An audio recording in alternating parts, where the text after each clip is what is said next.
Action. Kia ora, it's Patrick here from Cycle Wellington, and today we're riding the bike path from the Wellington Botanic Gardens up to Karori. 5 kilometres, the most ambitious bike lane yet in Wellington. You can see we've got protected bike lane going up Glenmore Street. The council has put in some drop-off zones if you're going to the Botanic Gardens, to the Sound Shell or whatever, so you can still get in there. Or you can take the bus, there's one every 7 minutes. There's also parking by the Begonia House and at the top of the cable car. This is all part of Wellington's efforts to give people more choices about how we get around our city, to decongest the city, to meet our carbon targets, and to make Wellington a safer and lovelier place to be. You can see there's a bit of traffic calming there as well, the raised pedestrian crossing.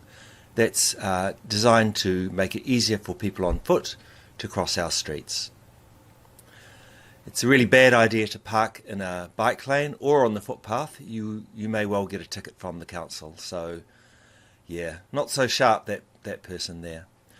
Crossing the blue stencils on the road, that indicates there's a waterway under the road here, and that's an integral part of Paniki Ponike, is to indicate the history of our city and how it's been built, and to show sites of significance to mana whenua.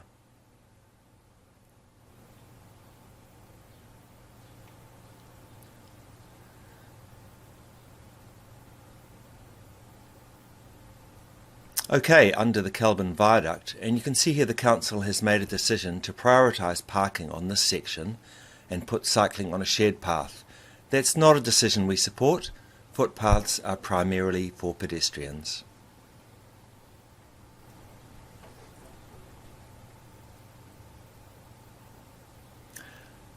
Coming around the horseshoe bend, you can see that there's vegetation and debris collecting here in the bike path. If you have a problem with that, give the City Council a ring, 499 4444, or file a fix-it. It's really important that cycleways are clear so we can use them as intended. That applies to vegetation debris, or if you happen to spot some tacks or glass on the cycleway. Council will respond and clean that up.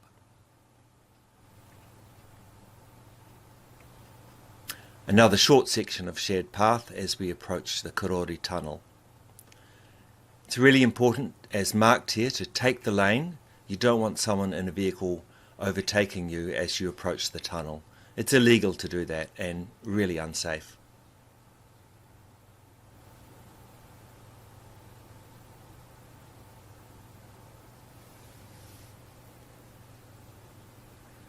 If you're heading to Zealandia, there's parking there, and you can charge your e-bike if you're heading in to see the birds in the bush at Zealandia. Now, is this the best bit of the bike path to Karori? We're just approaching Appleton Park, and we've got a path that rolls across the grassy bit there, keeps us away from traffic. It's a pretty nice ride there. What a great place for a picnic.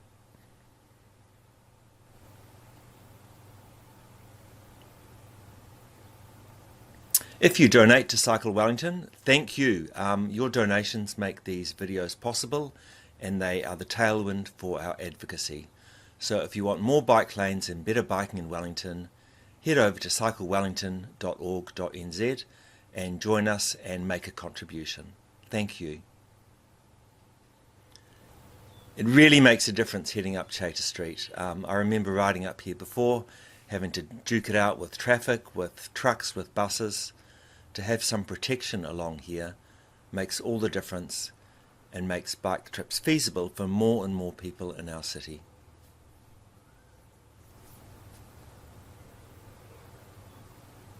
I'd love to have a bit more protection on these corners. It's not that great having cars swing close to you as they round the corner.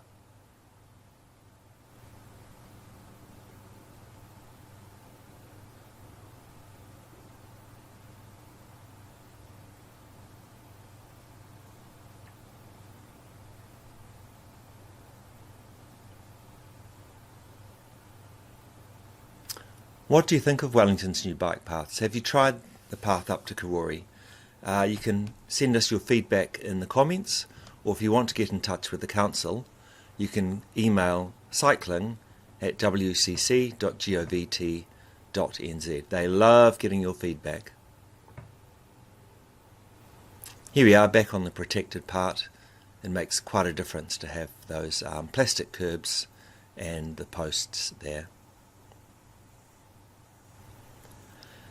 But as we get into Marsden Village, again the council has prioritised parking at the shopping centre, so it's back in the lane and there's a 30km/h zone along here. Apparently this has been quite popular with Karori residents.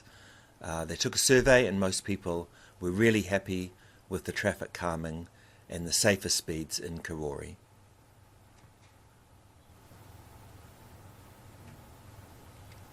Going past Marsden College, there's 4 schools in Karori, and the bike lane makes trips by bike more feasible for more people in our community. There's also a quieter secondary road that goes along Homewood Avenue and Friend Street and I think Darwin Street. That could be handy if you're heading to that side of Karori, but most destinations are on the main road. The library, the famous shopping mall, Marsden Village Shops and Karori Park. So the council, in my view, has correctly put the cycle lane along the main desire line. The council's still working on the last bit down to Karori Park, so we're turning around and heading back to the city.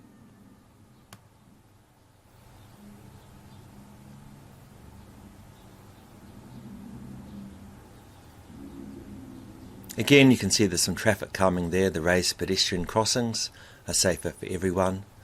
Remember that Pāniki Poneke also includes enhancements for people on bus, on foot, scooters and on bikes.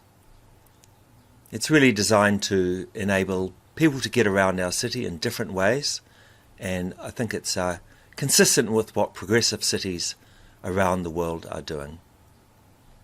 But enough of that, I'll just leave you to enjoy the rest of the ride. Please have your say in the comments, and if you're a donor, thank you so much for your support. Patrick here from Cycle Wellington signing off.